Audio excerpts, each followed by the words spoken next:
जिस इस्तेहकाम पार्टी में दोबारा आए हैं, आपके साथ बहुत सारे लोग आए हैं, कश्मीर का इलेक्शन भी सर पे है, कैसे देख रहे हैं इस तब्दीली को?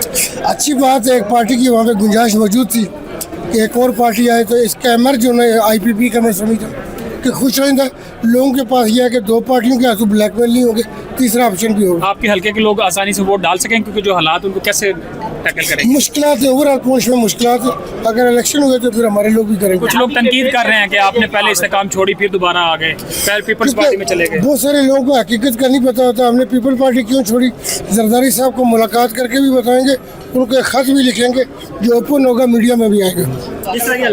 हमारे बंदे हैं उनके साथ राब्ते में है, चूँकि रामलखा हमारे होने से तो कोई फ़ायदा है नहीं। लेकिन आपने मेरी पूरी वीडियो बयान है जिसमें मैंने सालिसी के लिए पेश किया।